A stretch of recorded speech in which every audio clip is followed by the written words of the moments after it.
السيب ما بس ولاية، السيب حكاية بحر وتراب وناسها الطيبين. تمشي في سوقها تشم ريحة البخور، تسمع سوالف حريمها ورجالها الأوفياء الشامخين. في السيب تحس انك ما غريب، في السيب تحس انك واحد من اهلها وناسها بالعامية.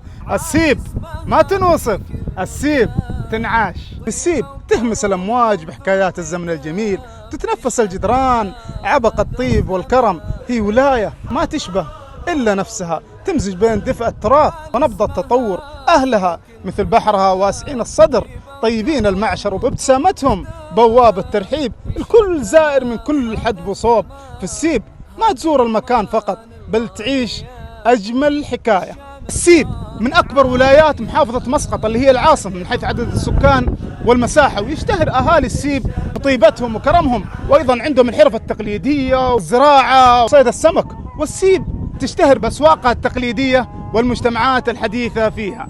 أما عن موقع السيب، هو موقع ذا أهمية عظمى في سلطنة عمان. تقع السيب على الساحل الشمالي لسلطنة عمان، وتمتد على طول الساحل وتطل على بحر عمان، ما يجعلها منطقة بحرية مهمة، وهي من المراكز الاقتصادية المهمة في محافظة مسقط، تنتشر فيها الأسواق التقليدية والمجمعات التجارية الحديثة.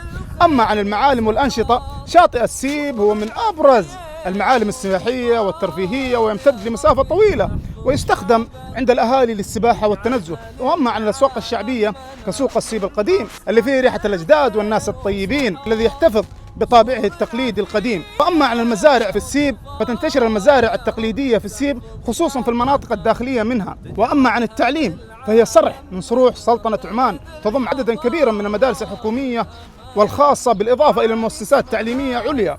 وأيضا حظيت باهتمام السلطان هيثم بن طارق حفظه الله، حيث وضع فيها مستشفيات ومراكز صحية متعددة وشبكة طرق حديثة. والله ونعم بأهل عمان الطيبين وأهل السيب الجميلين. وأخيرا أحبكم في الله، صلوا على رسول الله عليه الصلاة والسلام.